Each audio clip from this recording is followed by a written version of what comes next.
सबसे बड़ी मूर्खता है कि इस विश्वास से लबालब भरे रहना कि लोग हमें वही मान रहे हैं जो हम उन्हें मनवाना चाहते हैं। जब घड़ी में बजते हैं रात के 8 तो न्यूज इंडिया पर होती है सत्य की विजय की बात। सत्य जो कभी झुकता नहीं, कभी हारता नहीं, कभी टूटता नहीं।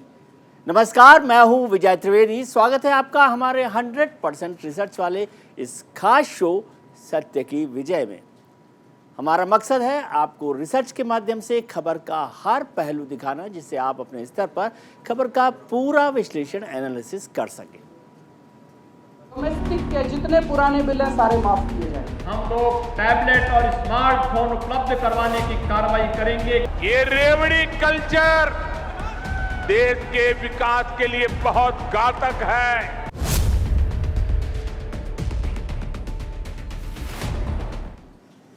फ्रीबीज यानी रेवड़ी कल्चर यानी मुफ्त वाली सियासत पर देश में बहस छिड़ी हुई है।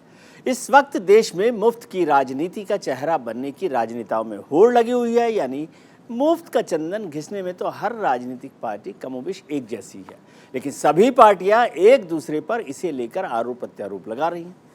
प्रधानमंत्री नरेंद्र मोदी ने बिना नाम लिए एक बार फिर रेवड़ी कल्चर को लेकर निशाना साधा, तो केजरीवाल ने यानी दिल्ली के मुख्यमंत्री ने केंद्र सरकार पर पलटवार किया।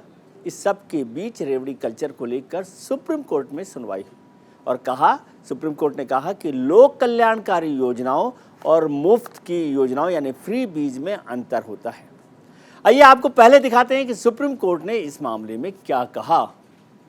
फ्री बीज को लेकर जो रेवड़ी कल्चर पर सुप्रीम कोर्ट की टिप्पणी थी, जब आज सुनवाई हो रही थी तो वहां कहा गया कि सुप्रीम कोर्ट ने रेवड़ी कल्चर को गंभीर समस्या माना है। वेलफेयर स्कीम यानी कल्याणकारी योजनाओं और देश की आर्थिक सेहत में संतुलन की जरूरत है।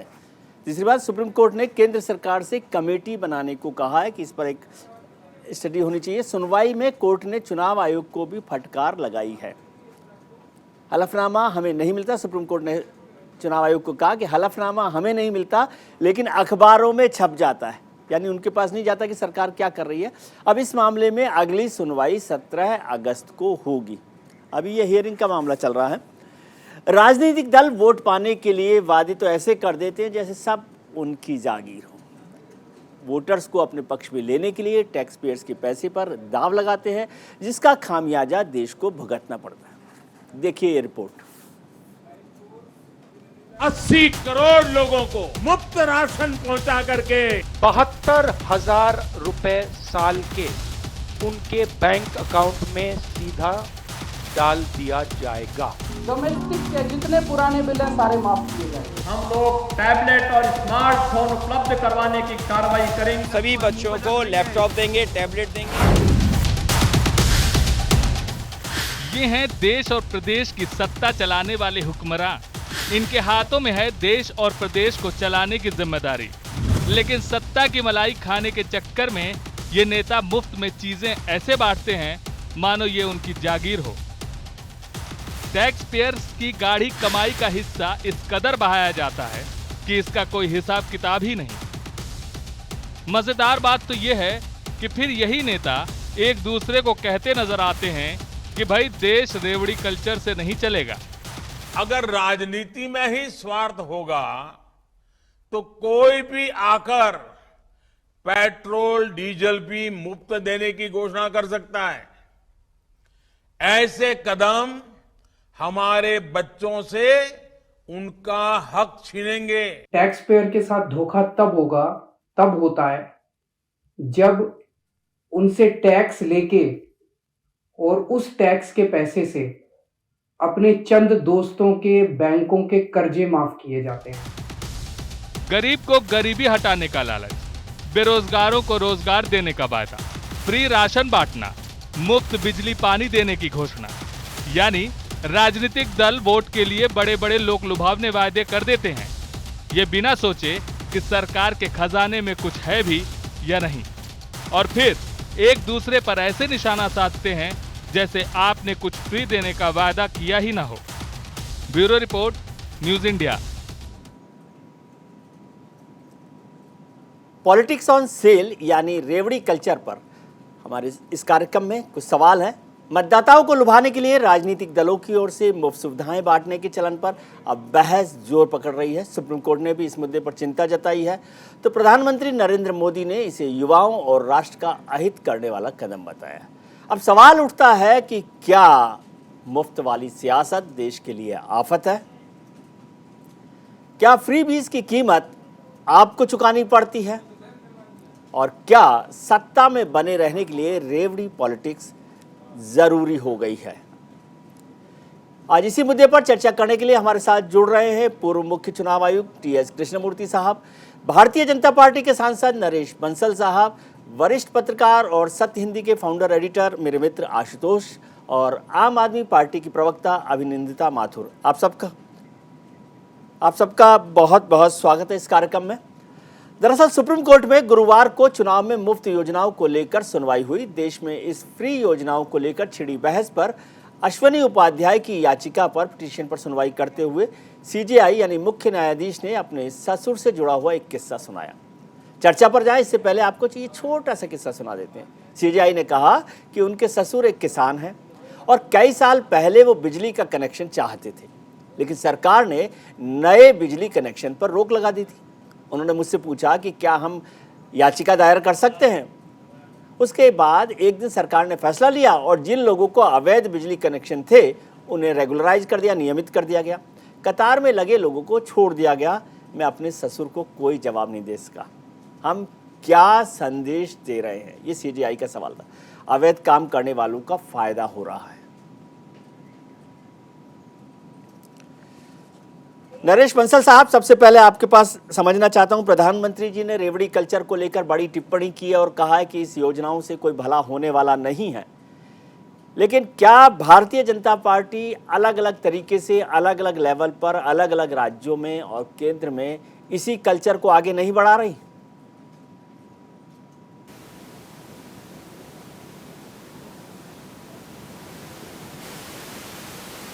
जनता के कल्याण के लिए काम करना जी, कल्याणकारी सरकारें कहलाती हैं जो जनता के लिए काम करती हैं और कम से कम हर एक को आवास मिले, हर एक को शौचालय हो, हर एक को सुरक्षा मिले, रोटी, कपड़ा, मकान, शिक्षा, स्वास्थ्य, इसकी चिंता करें। तो इसको जिसको आज तक 75 साल तक नहीं मिला है उनको मिलना चाहिए कि नहीं मिलना चाहिए? जी, देश की उसमें योगदान है कि नहीं है? लेकिन फ्री की घोषणाएं करके चुनाव जीतना, ये मैं समझता हूँ ठीक नहीं है। चुनाव में जीतकर आने के बाद जनता के लिए कल्याणकारी काम करना। अब आपने देखा कोरोना का पेंडेमिक आया, उसको लेकर कहीं वोट नहीं मांगे गए, लेकिन उस कोरोना के पेंडेमिक में लोगों को रोजगार छूट गया तो 80 करोड़ लोगों को मुफ्त अनाज देने का काम किया जी। और वो परमानेंट रेवड़ी बांटने का काम नहीं है, वो तात्कालिक संदर्भ में किया गया, हमेशा चलने वाला भी नहीं। तो सरकार में आने के बाद जनहित में जो काम किया जाए, जनता के लिए किया जाए, क्योंकि जनता के लिए सरकारें चुन के आती है, उसमें और मुफ्त के वादे करके सत्ता में आने में दोनों में अंतर जी। टीएस कृष्णमूर्ति साहब, मैं पहले आपके पास आना चाहता हूं, ये राजनीतिक बहस से उससे पहले, क्योंकि आपने चुनाव आयोग में इतनी बड़ी महत्वपूर्ण जिम्मेदारी निभाई है। चुनाव आयोग इस पर लगातार काम भी करता रहा है, लेकिन ऐसा लगता है कि चुनाव आयोग सिर्फ एक फॉर्मेलिटी जो है वो पूरी करता है। और आज इस तरह से सुप्रीम कोर्ट ने भी एक कमेंट किया, उसको आप किस तरह से देख रहे हैं? क्या चुनाव आयोग हाथी के दांत के साथ चल रहा है, जो दिखाने के और हैं और खाने के कुछ और हैं? ये फ्री बीज और रेवड़ी कल्चर बोलते हैं जी। ये हमने 2004 में प्राइम मिनिस्टर को हमने भेजा रिकमेंडेशन इसको बंद करना है जी। हमने बोला है कि you can give public good. देखिए, एक स्टेडियम प्रॉमिस कर सकता है, एक स्कूल प्रॉमिस कर सकता है, एक डैम प्रॉमिस कर सकता है, लेकिन ये एक सेक्शन ऑफ वोटर्स के लिए जो कुछ देते हैं वो रिश्वत है।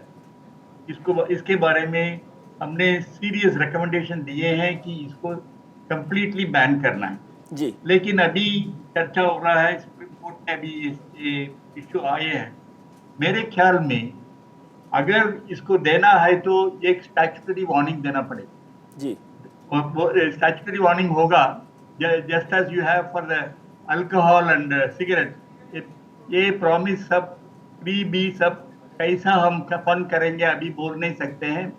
ये it is not good for the people. However, if we can find some method by funding this, we will be able to promise. ऐसा एक स्टैट्यूटरी वार्निंग दे सकता है. Yes. लेकिन मेरे ख्याल में ये रिश्वत है, क्योंकि ये एक सेक्शन ऑफ वोटर्स के लिए फ्री भी नहीं देना चाहिए. जनरल पब्लिक के लिए जो कुछ दे रहे हैं वो ठीक है, वो प्रॉमिस कर सकते हैं मैनिफेस्टो में, लेकिन सेक्शन ऑफ पीपल के लिए देना वो under representation of people act as well as Indian penal code में ये रिश्वत मानना चाहिए.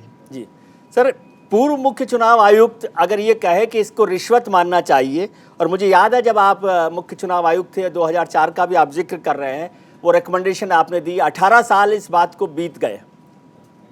18 साल बहुत कम वक्त नहीं होता है सर.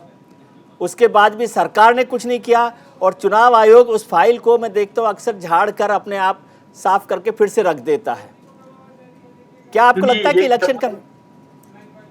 कि इलेक्शन कमीशन के पास ऐसा कोई पावर नहीं है कि वो जो कृष्णामूर्ति साहब या जो सीईसी सोचते हैं उसको एग्जीक्यूशन लेवल पर लाया जा सके? देखिए, हमारे लिए स्टैट्यूटरी पावर नहीं है जी. एक ही पावर है, model code of conduct. Yes.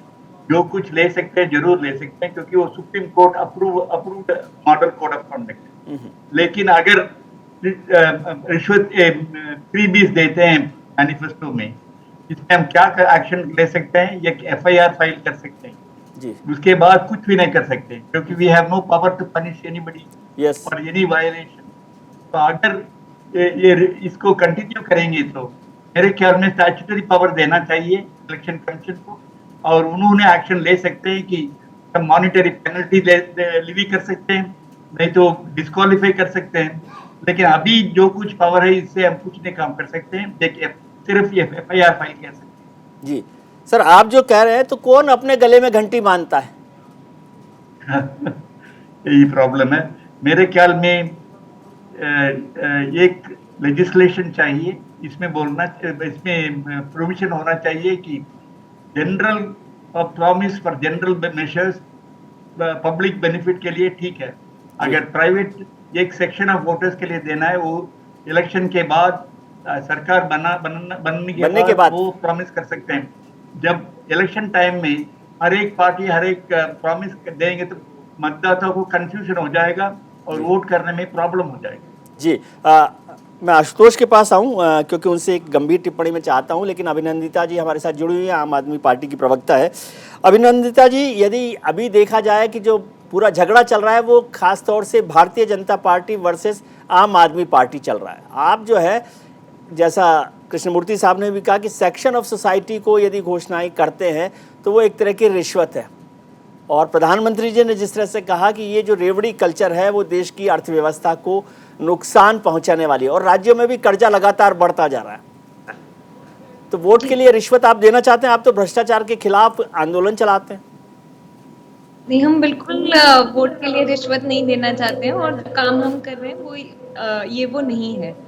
मैं आपको ये थोड़ा सा एक मिनट आपका चाहूंगी जी. एक चीज का ध्यान हमें रखना होगा कि आज जो आप पूछ रहे थे कि क्या ये बीजेपी वर्सेस आप है, मुझे लगता है ये BJP versus people of India हो गया है. क्योंकि इन्होंने जो लोन्स वगैरह इन्होंने माफ करे, या जो भी इकोनॉमी का हाल हुआ उसके लिए बहुत सारी चीजें जिम्मेदार हैं जी. और अब उसमें जो ऑलरेडी पीड़ित जनता है, जब उनको किसी रिलीफ की जरूरत है अपना डिग्निटी से दोबारा अपने आप को खड़ा करने के लिए, तो उसका ही ब्लेम जो है ये लोग जनता पे ही डाल के और उनकी इंसल्ट करके, ये फ्रीबी वगैरह का इंसल्ट करके ये अपनी खुद की जिम्मेदारी से भाग रहे हैं. और दूसरा, जहां एक्चुअली ब्लेम होना चाहिए कि देश की इकोनॉमी का या सरकारों का ये लोन वाला जो हाल है ये हुआ कैसे, और तो स्टेट्स नहीं दे रही हैं ये जो सो टू स्पीक फ्रीबीज, तो फिर यहाँ ऐसा कैसे आता है. दूसरा, जहाँ जो मॉरल क्वेश्चन है तो वो उस पे मैं बहुत स्पष्ट ये कहना चाहती हूँ कि ये बिल्कुल भी किसी भी रूप से कोई जो फ्रीबी नहीं है. ये एक्चुअली जो स्टेट को करना चाहिए, जो सरकार को करना चाहिए वो काम है, और वो हर एक पार्टी अपने मैनिफेस्टो में लोगों के पास लाती है. अकाउंटेबिलिटी ये होनी चाहिए कि क्या एक्चुअली उन पार्टियों ने जब उन्होंने सरकार बनाई तो अपने वायदे जो हैं वो पूरे किए या नहीं किए। तो इन दोनों चीज़ों को अलग रखना चाहिए और ऑब्वियसली फ्री की रेवड़ी और बेसिक वेलफेयर स्कीम्स में भी आपको फ़र्क करना पड़ेगा। जहाँ तक कि एक और चीज़ है, जहाँ तक की बात है कि कुछ सेगमेंट्स ऑफ सोसाइटी के लिए आपको कई बार स्पेशल वो देनी पड़ती हैं फैसिलिटीज़, वो मैं उसका बिल्कुल सपोर्ट करती हूँ, क्योंकि जैसे कि महिलाओं की फ्री बस राइड है, वो आज की डेट में ज़रूरी है और वो सामाजिक रूप से भी ज़रूरी है, और उस पर हम बाद में बात कर सकते हैं। ठीक है, इस पे बात करेंगे हम जी। आशुतोष, आप इस पूरे पैनल में ऐसे लोग हैं जिसका अनुभव दोनों तरफ है, राजनीति का भी और पत्रकारिता का भी। आप सवाल खड़े भी कर सकते हैं और आपने सवालों के जवाब भी दिए होंगे। ये फ्री बीज, रेवड़ी पॉलिटिक्स, ये सब आप समझते हैं कि क्या होता है? क्या इससे वाकई वोट मिलते हैं? सिर्फ वोट के लिए ये सारी पॉलिटिक्स हो रही है? क्या इससे सारी देश की अर्थव्यवस्था खराब हो रही है? क्या है ये सारा मामला? देखिए भैया जी, जो ये फ्रीबीज वाला पूरा सवाल है, ये मैं टीएस कृष्णमूर्ति साहब की इस बात से पूरी तरीके से सहमत हूँ कि दरअसल ये एक तरीके से घूस है जी। और ये घूस राजनीतिक दल इसलिए देते हैं क्योंकि उनके पास 5 साल चुनाव में रहने के बाद या चुनाव को अपने पक्ष में मोड़ने के लिए कोई ऐसी उपलब्धि नहीं है, कोई ऐसी क्रेडिबिलिटी नहीं जिसके आधार पर, और तब इस तरीके की बातें की जाती है जी। ये बात मैं समझता हूं कि वेलफेयर स्टेट होने की वजह से एक लोक कल्याणकारी सरकार की जिम्मेदारी है कि वो जो समाज का पिछड़ा हुआ तबका है या जो गरीब तबका है, जिसको वाकई में इसकी जरूरत है, मदद की जानी चाहिए, उसको मदद मिलनी चाहिए। लेकिन मदद कहां पे मिलनी चाहिए? मेरा अपना मानना यह कि आप मुफ्त शिक्षा, फ्री एजुकेशन, ये तय कर सकते हैं आप कितना दस्तक देना चाहते हैं, 12 तक या ग्रेजुएशन जी, या मुफ्त हेल्थ फैसिलिटीज। तीसरी बात, फ्री जस्टिस, मुफ्त न्याय जी।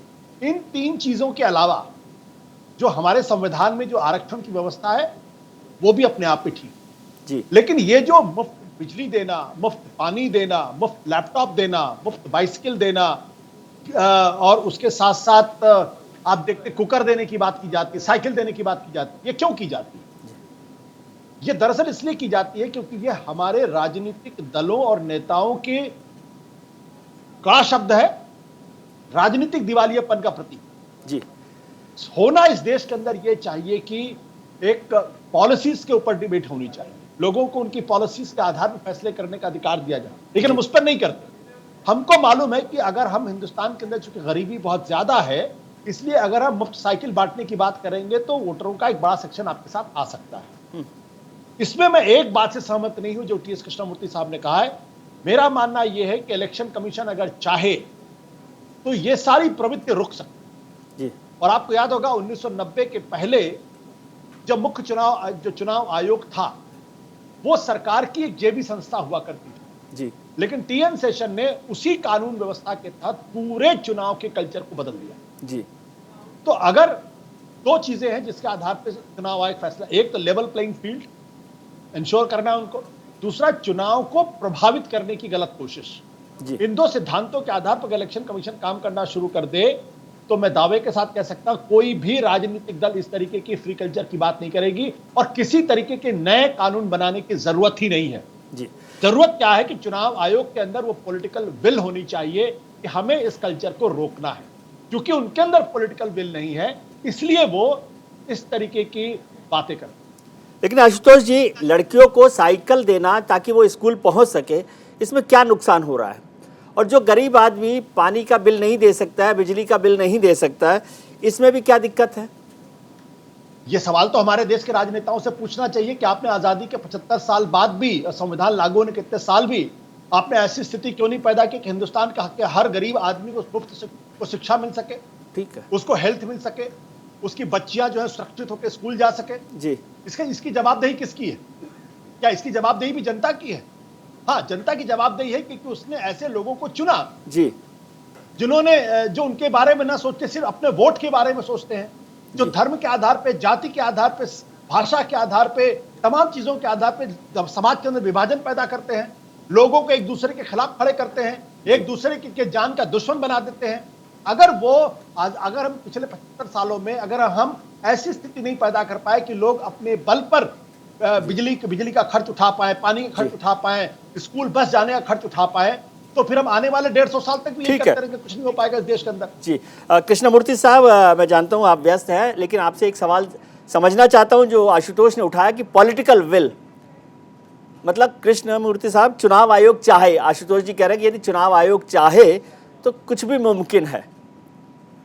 मैं तो बहुत आशुतोष जी को बहुत रेस्पेक्ट करता हूं, लेकिन मैं उनका व्यूज के साथ सहमत नहीं है, क्योंकि यस अगर इलेक्शन कमीशन टीएन सेशन का स्टाइल में ये सब बैन करते हैं, मान लीजिए जी, वो क्या करेंगे, political party they will go to the court, जी, they will question the authority of the election commission to ban this.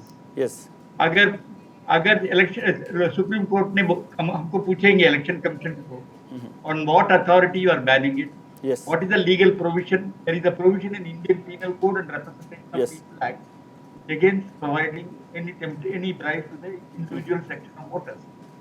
अगर इसको हम प्रूव कर सकते हैं तो ठीक है, पावर है बोल सकते हैं, ये प्रूव नहीं कर सकते। देखिए, we had number of instances where saris, utensils, everything were given during the period when code of conduct was enforced. जब भी हम प्रूव नहीं कर सकते हैं, क्योंकि उन्होंने स्टैंड ले लिया कि हमने दिया है, एजेंट ने दिया है, there's no proof to indicate that it was a party presentation, तो ये बहुत मुश्किल है। जी, मेरे ख्याल में you should take a general, practicable, implementable decision. इसीलिए मैं बोलता हूँ देखिए, free riding for the bus, I have no problem. It is for all people you are giving. If you are going to give it only for ladies, then you have a problem. Ji, Then you are influencing only the ladies voters. I am not against ladies getting the benefit. Take it out. Yes. अन्ना चाहिए. If you want to preserve the ethics and purity of election, general benefit welfare schemes हो सकता है, ठीक, जी, लेकिन एक section of voters के लिए देने के लिए इलेक्शन कमीशन के लिए पावर नहीं है। कि अगर कोर्ट को जाएगा तो जरूर मान जाएंगे कि हमारे पास पावर नहीं है, जी, खाली FIR फाइल कर सकते हैं, power to even impose penalty नहीं है। अगर दे सकते हैं तो जरूर इलेक्शन कमीशन करेंगे, जरूर करेंगे। जी, thank you very much mister Krishnamurthy. वक्त है ब्रेक पर जाने का, मैं हमारे मेहमान बने रहेंगे। ब्रेक पर जाए इससे पहले बात आज के सवाल की, हमारे आज के पोल का सवाल है कि क्या आप फ्री वीज को वोट के लिए रिश्वत समझते हैं? आप अपनी राय हमें ट्विटर पर हाँ या ना में दे सकते हैं। हमारा ट्विटर हैंडल है @newsindia247। इसका नतीजा हम आपको शो के आखिर में दिखाएंगे, आप ट्वीट करके भी अपनी राय दे सकते हैं। आप बने रहिए हमारे साथ, लौटते एक बहुत छोटे से ब्रेक के बाद, कहीं मत जाइएगा। पुराने बिल हैं सारे माफ किए जाए। हम लोग टैबलेट और स्मार्टफोन उपलब्ध करवाने की कार्रवाई करेंगे। ये रेवड़ी कल्चर देश के विकास के लिए बहुत घातक है।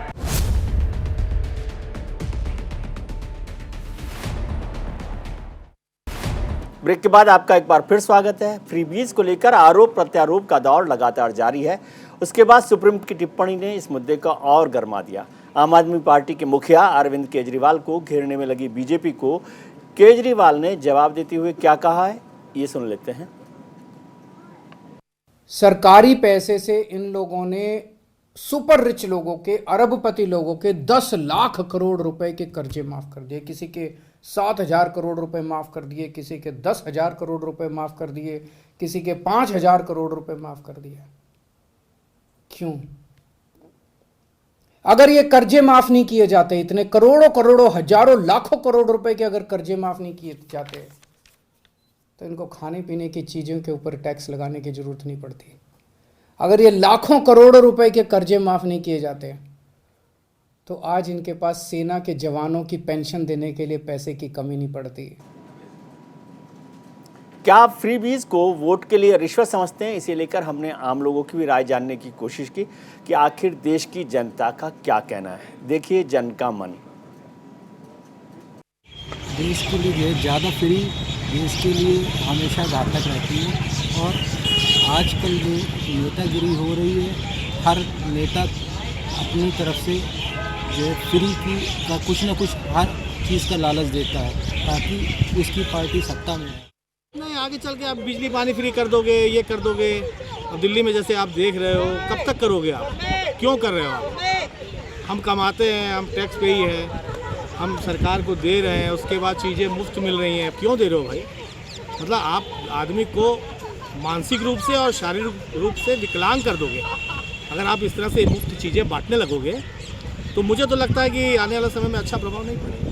देखिए, इलेक्शन से पहले जब इलेक्शंस आते हैं, जो पॉलिटिशियंस हैं वो आके चुनावी वादे करते हैं कि इलेक्शन के बाद जब हम जीत जाएंगे तो हम फ्री में इलेक्ट्रिसिटी प्रोड्यूस कराएंगे, ठीक है, और फ्री में मतलब राशन देंगे और सारी चीज़ें, बहुत सी चीज़ें, बहुत से चुनावी वादे करते हैं, मुद्दे लेके आते हैं। लेकिन जब इलेक्शंस हो जाते हैं, रिजल्ट आ जाते हैं, तो ना कोई पॉलिटिशियंस नज़र आता है, ना ही उनके वर्कर्स, पार्टी वर्कर्स नज़र आते हैं। नरेश बंसल साहब, आपके पास आना चाहता हूं। मुख्यमंत्री और आम आदमी पार्टी के मुखिया अरविंद केजरीवाल साहब का सीधा आरोप है कि आप लाखों करोड़ रुपए के कर्जे तो माफ़ कर देते हैं अपने मित्रों के, यानी बिजनेसमैन के, और कल्याणकारी योजनाओं से आप परेशान होते हैं। क्या ये बात ठीक है? देखिए, कल्याणकारी योजनाएं मोदी जी के नेतृत्व में 8 साल में जितनी हुई है, 70 साल के इतिहास में नहीं हुई है। चाहे वो आवासहीन 2 करोड़ लोगों को आवास दिए गए, उज्ज्वला में गरीब लोगों को गैस के कनेक्शन 9 करोड़ दिए गए, हर घर में जल पहुंचाने का काम नल से शुद्ध जल हो रहा है करोड़ों घरों में। आजादी के 70 साल के बाद भी 3.5 करोड़ घरों में बिजली नहीं थी, 12,000 गाँव में बिजली नहीं थी, 1,000 दिन में वो बिजली पहुंचाने का काम हुआ है जी। लोग आर्थिक व्यवस्था से नहीं जुड़े थे, 43 करोड़ लोगों के जनधन के खाते खोले गए हैं। और जो कल्याणकारी योजनाएं की है, जो ये अरविंद केजरीवाल जी आरोप लगा रहे हैं कि 10 लाख करोड़ रुपया अपने मित्रों का माफ किया है। मैंने बैंक में 24 साल नौकरी की है, मैं बड़ी जिम्मेदारी से कह रहा हूँ कि पार्टी मोदी जी की सरकार ने एक नया पैसा भी किसी का माफ नहीं किया है, और जिन्होंने और दलों के रहते हुए कर्जे का लाभ उठाकर जाने की कोशिश की है, उनकी संपत्ति भी अटैच करके वो रुपया रिकवर करने का काम हो रहा है। बैंकों की बैलेंस शीट क्लियर हो, इसलिए आर्थिक व्यवस्था को देखते हुए उनकी एक अलग खाते में व्यवस्था की है। एक नया पैसा भी किसी का माफ बंसल नहीं साहब, किया एक है। और सुनिए, मेरे पूरी बात करते हैं। कल्याणकारी योजनाओं में जितनी कल्याणकारी योजनाएं, चाहे वो रोटी, कपड़ा, मकान, पेंडिंग में 80,000 करोड़ लोगों को 80 करोड़ लोगों को मुफ्त राशन देने का काम हुआ। हेल्थ की बात हो रही है, आशुतोष जी कह रहे थे, पहली बार देश के अंदर 5 लाख रुपए तक का कैशलेस इलाज गरीब आदमी के लिए किया गया है। अरे इस देश में तो रोज कमाने वाले के लिए भी कोई व्यवस्था नहीं थी। उसका कुछ हो जाए तो परिवार चौराहे पर आ जाता था, उसकी बेटी की शादी रुक जाती थी, उसके बेटे की पढ़ाई रुक जाती थी। बंसल साहब, मैं ये जानना चाहता हूँ, ठीक है बंसल साहब, मैं प्रधानमंत्री जी ने जो दिया है, बंसल साहब, मैं प्रधानमंत्री जी ने जो कहा है उसको समझना चाहता हूँ। प्रधानमंत्री जी ने फ्री बीज पर नाराजगी जाहिर की और कहा कि बंद करना चाहिए, तो क्या मैं ये समझूं कि भारतीय जनता, सुन लीजिए सवाल सर, सवाल सुन लीजिए, लुभावने नारे लगाकर जो आते हैं, सर बात सुन तो लीजिए प्रभु। मैं ये निवेदन कर रहा हूँ कि क्या अब भारतीय जनता पार्टी की सरकारें, जैसे उत्तर प्रदेश में ड्रेस बांट रही है, कहीं पर साइकिल बांट रही है, कहीं पर लैपटॉप बांट रही है, कहीं पर मोबाइल बांट रही है, वो नहीं बांटेंगी? ये आज घोषणा कर दीजिए ताकि क्लियर हो कि भाई प्रधानमंत्री जी ने मना किया है तो अब तो नहीं बांटेंगे ना आप ये सब। आप सुन लीजिए ना, पहले मेरा जवाब सुन लीजिए जी। मैंने पहले कहा कि सरकारें वंचित वर्ग के कल्याण के लिए आती हैं, चुनाव के समय लुभावने सेक्शन के लिए लुभावने नारे लगा करके फ्री देंगे। सत्ता में आना ये अनुचित है, लेकिन सत्ता में आने के बाद संसाधनों का उपयोग जो वंचित वर्ग रहा है उसके पक्ष में करने का काम हर एक कल्याणकारी सरकार को करना चाहिए। और ये हमेशा से रहा है कि जो दे सकता है, जो अमीर है, उससे सरकार को टैक्स लेना चाहिए, जो वंचित है, गरीब है, उसके कल्याण के लिए करना चाहिए। तो ये सरकारों का काम है, सरकारें करें। मान लिया गरीब वर्ग की बच्ची है, 5 किलोमीटर जाना है उसको स्कूल पढ़ने के लिए, अगर उसको साइकिल मिल जाती है तो उसका भला हुआ कि नहीं? लेकिन हम साइकिल देंगे ये कहकर के उससे वोट देना, ये भूल है। सत्ता में आने के बाद उसको सुविधा प्रदान करना जिससे वो वंचित रही है, ताकि उसका सशक्तिकरण हो, ये सरकार का दायित्व है। जी ठीक है। अभिनंदिता जी, बंसल साहब कह रहे हैं कि कल्याणकारी योजनाओं में परेशानी नहीं है, परेशानी ये है कि आप उसके आधार पर वोट मांगते, और ये क्या तरीका है? हर जगह आप सरकार बनाने लग गए इस चक्कर में।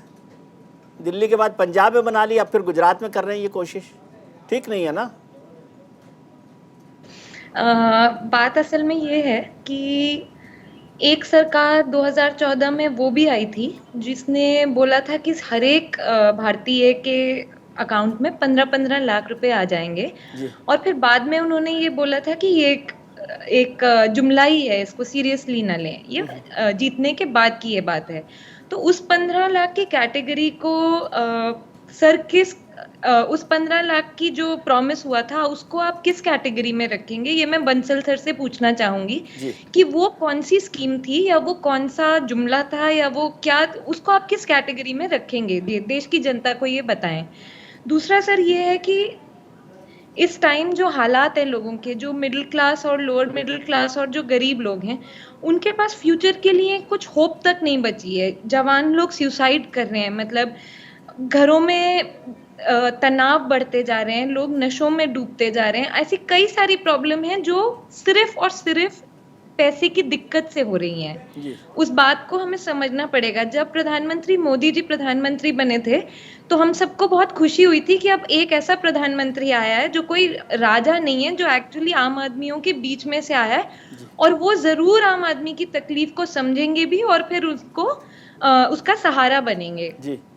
तो ये नहीं समझ आ रहा है कि उस सब के बाद में इतना आम आदमी के ऊपर ब्लेम करके कि जैसे ये फ्री की रेवड़ियां हैं, ये फ्री की रेवड़ियां हैं। सर ये वेलफेयर स्कीम्स हैं और अपने ही तो देश के लोग हैं, किसी पड़ोसी को थोड़ी ना दे रहे हैं, जिसको जो जरूरत है। अगर आज बच्चों को शिक्षा की जरूरत है तो क्या शिक्षा नहीं देंगे? अगर आज महिलाओं को बढ़ावा, काम करने का बढ़ावा देने की, सक्षम होने का बढ़ावा देने की जरूरत होगी तो वो नहीं करेंगे क्या? तो इसमें फ्री की रेवड़ी बोलना बहुत बहुत इंसल्टिंग और अजीब सी बात लग रही है, स्पेशली क्योंकि हम सब ये सोच रहे हैं कि ये एक ऐसे प्रधानमंत्री हैं जो खुद एक आम आदमी रहे हैं। ठीक है आशुतोष जी, ठीक है आशुतोष जी, ये जो बात अभिनंदिता कह रही हैं और बंसल साहब भी कह रहे हैं कि कल्याणकारी योजनाओं और फ्री बीच में एक ब्लर लाइन है। किसको आप कल्याणकारी योजना कहते हैं और किसको फ्री बीज कहते हैं, एक बड़ा फर्क ये है, ये समझाइए मुझे। और दूसरी बात, चुनाव से पहले कोई घोषणा करना क्या रिश्वत है या उस पर अपना मैंडेट मांगना है? वो तो कह रहे हैं कि साफ बात है, आपको पसंद है तो दीजिएगा, आप पसंद नहीं है तो नहीं दीजिएगा। देखिए मैंने पहले भी इस बात को थोड़ा एक्सप्लेन करने की कोशिश की थी कि आप फ्री एजुकेशन दीजिए, किसी को आपत्ति नहीं होनी चाहिए। फ्री हेल्थ फैसिलिटीज दीजिए, इसमें भी किसी को आपत्ति नहीं होनी चाहिए। और ये भारत के आज़ादी के बाद से मुफ्त शिक्षा और मुफ्त स्वास्थ्य, इसकी नींव डाली गई। आप सरकारी अस्पतालों में जाके वहां मुफ्त इलाज करा सकते थे और ऐसे स्कूल, सरकारी स्कूल थे जहां मुफ्त शिक्षा मिलती थी। लेकिन over a period of time अगर आप देखें तो ऐसा लगता है जैसे मुफ्त शिक्षा को पूरी तरीके से नकार दिया गया है, मुफ्त स्वास्थ्य को पूरी तरीके से नकार दिया गया है। अगर इस पर सरकार खर्च करती है तो आप भविष्य के लिए अपने नागरिक तैयार करते हैं। अगर आप मुफ्त शिक्षा देंगे तो एक पढ़ा लिखा हिंदुस्तान बनेगा। अगर आप मुफ्त स्वास्थ्य करेंगे तो एक हेल्दी समाज बनेगा। लेकिन बजाय इसके करने के आप दूसरी चीजें करने लगे। और आज की तारीख में जो अर्थव्यवस्था की हालत है, मैं खाली कुछ राज्यों के डेटा आपके सामने रख देना चाहता हूं कि जो debt to state GDP ratio अगर आप देखें तो मुझे लगता है कि बहुत जल्द हिंदुस्तान के ये स्टेट बैंकरप्ट होने वाले। पंजाब में 53.5% डेट है जीडीपी रेशियो, राजस्थान में 39.5%, बिहार में 38.6%, यूपी में 34.9%। क्या ये सस्टेनेबल है? ये जो मॉडल है उसके बावजूद आप कह रहे हैं मुफ्त बिजली देंगे किसान, और वो जो अमीर किसान है उनको सब्सिडाइज का डीजल मिलना चाहिए। तो ये जो व्यवस्था इसलिए है क्योंकि हमारे इस देश के अंदर अर्थनीति के ऊपर गंभीर चर्चा नहीं है और अर्थनीति के मसले पर किसी भी सरकार को जिम्मेदार नहीं ठहराया जाता। अभी देखिए लंदन का चुनाव हो रहा है, वहां डिबेट इस पे हो रही कि कौन टैक्स कट ज्यादा करेगा तो उससे देश की अर्थव्यवस्था पे क्या असर पड़ेगा, कौन बेहतर तरीके से देश की अर्थव्यवस्था को चला सकता। वो डिबेट हमारे यहाँ नहीं है। हमारे यहाँ डिबेट इस पे हो गई कि हम आपको लैपटॉप देंगे, दूसरा कह हम आपको साइकिल देंगे। 2019 चुनाव के पहले राहुल गांधी ने कहा कि हम हर महीने 6,000 रुपए हम आपके खाते में डाल देंगे, तो मोदी जी ने कहा मैं तो 2,000 रुपए अभी डाल देता हूं आपके खाते में। अब ये 2,000 भी क्या हुआ, दिसंबर जनवरी फरवरी से डाल दिया। क्या ये चुनाव प्रभावित करने की कोशिश नहीं थी? इलेक्शन कमीशन क्या सो रहा था उस वक्त? इलेक्शन कमीशन को फौरन इस बात के मैं टी.एस. कृष्णमूर्ति साहब की राय से बिल्कुल असहमत हूं। टी.एन. सेशन ने यह साबित कर दिया था कि अगर चाह ले तो कितनी भी मजबूत केंद्र सरकार क्यों ना हो, वो चुनाव की पूरी प्रक्रिया को सुधार सकते हैं, और उन्होंने चुनाव को सुधार करके दिखाया। इसीलिए पूरा हिंदुस्तान टीएन सेशन का नाम लेता है। बाकी के जो मुख्य चुनाव आयुक्त रहे हैं उनका नाम उतने सम्मान के साथ नहीं लिया जाता है। तो अगर आपके पास विल पावर है तो आप कर सकते हैं, विल पावर नहीं तो नहीं कर सकते हैं। नहीं, लेकिन आप चाहते हैं कि ये सरकारें जो है वेलफेयर स्टेट के तौर पर काम ना करें? नहीं, मैंने कहा ना, वेलफेयर स्टेट का मतलब क्या है। मैंने 3 चीजें गिनाई आपको। पहली बात, फ्री हेल्थ, फ्री एजुकेशन और फ्री जस्टिस। इसके अलावा जो रिजर्वेशन की पॉलिसी है, जहां सोशल जस्टिस की बात है, उसको आप कंटिन्यू करिए। लेकिन ये जो पिछले दिनों इकोनॉमिकली बैकवर्ड क्लास को जो 10% रिजर्वेशन देने की बात की है, उसको और उसका सैलरी क्या रखा, 8 लाख रुपए जो कमा रहा, जो 8 लाख रुपए कमा रहा, उसको आप अति पिछड़ा आर्थिक रूप से कैसे मान सकते हैं? वो क्या विशुद्ध रूप से चुनाव को प्रभावित करने की भारतीय जनता पार्टी की कोशिश नहीं थी? आज तक सुप्रीम कोर्ट में सुनवाई नहीं हो पाई। क्यों नहीं सुनवाई हो पाई है? आप सुप्रीम कोर्ट का फैसला है कि आप 50% ऊपर नहीं कर सकते, 60% ऊपर हुआ है, क्यों? ये सवाल तो उठना चाहिए ना, पूछना चाहिए ना। जी, बंसल साहब।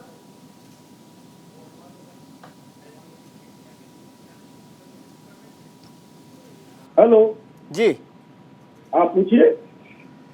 आशुतोष जी कह रहे हैं कि जो योजनाओं का, कल्याणकारी योजनाओं के बहाने जो वोट को प्रभावित करने की कोशिश आप करते हैं, आप मतलब सभी राजनीतिक पार्टियां, क्या उस पर रोक नहीं होनी चाहिए? अब हर चीज पर रोक लगेगी तो सरकार काम कैसे करेगी? अभी आशुतोष जी ने कहा कि उन्होंने कहा, अरे उस समय तो लोगों ने 6,000 रुपए भी कहा। अरे उस समय तो लोगों ने 6,000 रुपए भी कहा हर महीने किसान को देने के लिए। किसान के, और सरकार ने आचार संहिता लगने से पहले किसान के हित में फैसला किया, को 2,000 रुपए के हिसाब से दिया, क्वार्टरली दिया, वो भी केवल 6,000 रुपए उसको साल भर में मिले जी। तो किसानों ने उस पर विश्वास किया। हमने कोई ये नहीं किया कि 6,000 रुपए महीने से बढ़ के 10,000 रुपए मैंने बोला हो जी। जितना फिजिबल है, दिया जा सकता है, सबको सशक्त करने की आवश्यकता है, उतना किया। अपने लीगल पैरामीटर्स में किया, व्यवस्था करके किया। अगर व्यवस्था करके नहीं किया होता तो आज तक 12 किस्तें किसान के जी। लेकिन बंसल साहब, किसान को उसकी सहायता मिली है जी, किसान का सशक्तिकरण हुआ है। और सुनिए मेरी बात, गरीब किसान को दिया है, इनकम टैक्स पे ही किसान को नहीं दिया, बड़े किसान को नहीं दिया, सारे छोटे किसान हैं जिनकी आवश्यकता थी। आखिर किसान ने पेंडेमिक में भी जितना बड़ा काम करके दिखाया है, आप बैठे रहे वो धरने पर, ये तो बड़ा काम उन्होंने किया था, सिर उठाकर चल रहे हैं। बंसल साहब, अभिनंदिता जी ये कह रही हैं कि 2 चीजों में फर्क करना चाहिए। एक, जो पार्टियां चुनाव से पहले अनाउंसमेंट करें, घोषणाएं करें, बताएं कि हम ये करना चाहते हैं और उसके आधार पर जीत कराएं, और दूसरी पार्टियां घोषणाएं तो कुछ करें, जब सरकार में आ जाएं तो उसको कहें जुमला है। तो इसमें कोई फर्क होना चाहिए कि नहीं होना चाहिए? नहीं, ये तो अपराध बोध से इस बहस में कूद पड़े। जब प्रधानमंत्री जी ने ये कहा कि रेवड़ियां मुफ्त की नहीं बंटनी चाहिए, तो अपराध बोध हुआ, इसलिए जस्टिफाई करने के लिए बीच में आ गए। मैं पूछना चाहता हूं कि जो विदेशों में पैसा गया, जब उसकी चर्चा हो रही थी तो एक ये लगाया जा रहा था कि भी कोई कह रहा था इतने लाख करोड़, कोई कह रहा था इतने लाख करोड़, तो उतने लाख करोड़ में से अगर वो नहीं जाते तो हर एक के उसमें 15 लाख रुपए आते हैं। लेकिन कोई सरकार किसी के खाते में 15 लाख देगी क्या? वो डेवलपमेंट में लगेंगे।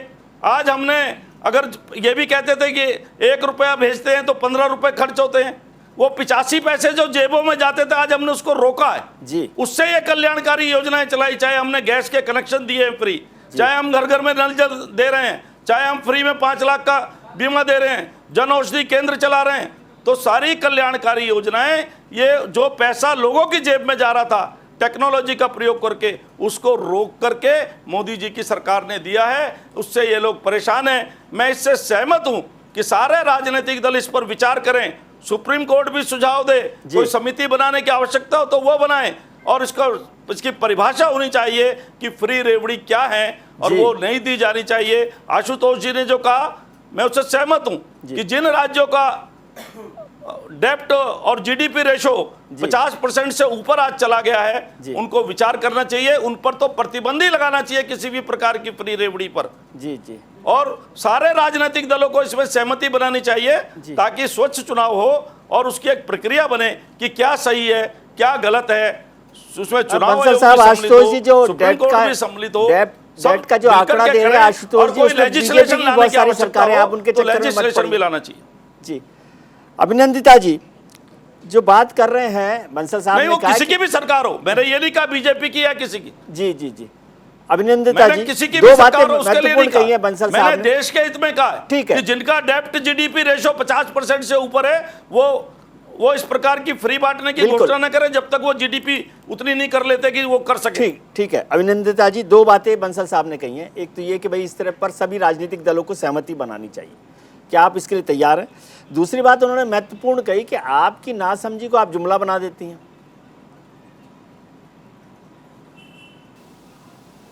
वो जुमला था या क्या था वो जनता तय करेगी और वो जनता के सामने है, लेकिन वाकई में ये देश की जनता बहुत लाचार और भोली है। तो सच में लोगों ने ये समझ लिया था जब मोदी जी होलोग्राम में अपीयर होते थे, तो लोगों ने सच में ये समझ लिया था कि वो अब 15 लाख रुपए उनकी जेब में आएंगे। जब वो उन्होंने डिमोनेटाइजेशन वाली बात कही थी तो जनता भोली है सर, जनता ने फिर से समझ लिया था कि जो मोदी जी कह रहे हैं वो होगा जरूर।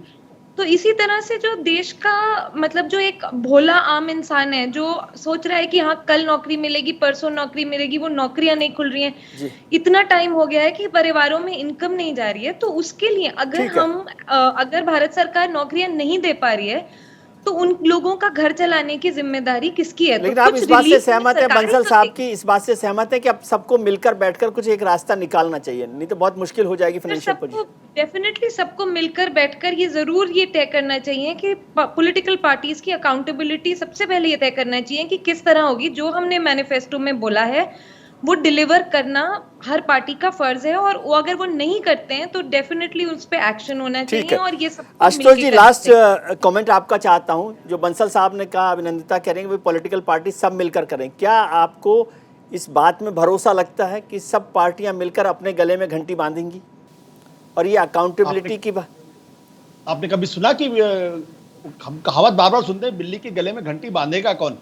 कभी आपने सुना कि बिल्ली के गले में घंटी बांध दी गई? जी, राजनीतिक दल कभी नहीं करेंगे ये जी, क्योंकि वो कहेंगे हम 2000 रुपए देंगे तो अगला कहेंगे हम 10,000 रुपए देंगे जी। वो कहेंगे 10,000 तो मैंने कहा 1 लाख रुपए देंगे। कहां से आएगा इससे कोई फर्क नहीं पड़ता। राज्य दिवालिया हो जाए इससे कोई फर्क नहीं पड़ता। हमारे वोट पक्के रहने चाहिए किसी भी तरीके से।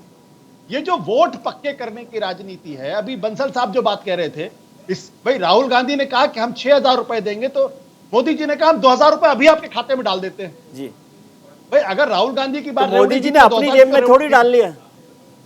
मैं वही तो कह रहा हूं जी, ये हमारा पैसा आपका पैसा है जो वोट खरीदने के लिए लोगों की जेब में डालने का नाटक किया जा रहा जी। आप बताइए, ये कहा गया था कि हम किसानों की आय दुगनी कर देंगे। अगर किसानों की आय दुगनी हो जाएगी तो उनको मुफ्त बिजली नहीं चाहिए, उनको मुफ्त पानी नहीं चाहिए, उनको मुफ्त में डीजल नहीं चाहिए। ठीक है, आप ऐसी अर्थव्यवस्था क्यों नहीं बनाते ताकि हिंदुस्तान का हर आदमी को 80 करोड़ लोगों को राशन देने की बात गर्व से कही जाती है। दरअसल 80 करोड़ लोग इस देश में ऐसे हैं जो 2 वक्त का खाना भी नहीं खा पा रहे। और जो सरकारें इस बात का दावा करती हैं उन्हें इस बारे में सोचना चाहिए कि आपने हिंदुस्तान को ऐसा बना दिया कि 80 करोड़ लोगों को खाना आपको मुफ्त देना पड़ रहा। ये शर्म की बात है, लेकिन इस पर गर्व किया जा रहा। जी, ये बहुत महत्वपूर्ण सवाल है कि जिन चीज़ों पर हमें शर्म किया जाना चाहिए, ये ज़रूरत ऐसी लग रही है तो इसको सुधारने की ज़रूरत है। एक पूरा सिस्टम सुधारा जाए। अब कौन सिस्टम सुधारेगा, कौन बात करेगा, यदि आज भी ये शुरू हो जाए तो भी मैं समझता हूँ कि बहुत देर नहीं है। हालांकि आशुतोष जी फिर कहेंगे कि देर आए दुरुस्त आए, लेकिन देर से भी आ जाए और दुरुस्त हो जाए तो भी कोई बात नहीं है। हिंदुस्तान बड़ा मुल्क है और मुझे उम्मीद है कि हम इस पर शायद कुछ नई शुरुआत कर सकें। आप लोगों का बहुत शुक्रिया कि आपने इस चर्चा में हिस्सा लिया और मेरा ज्ञानवर्धन किया। बंसल साहब, अभिनंदिता जी, आशुतोष जी और कृष्णमूर्ति साहब, आपका बहुत बहुत शुक्रिया।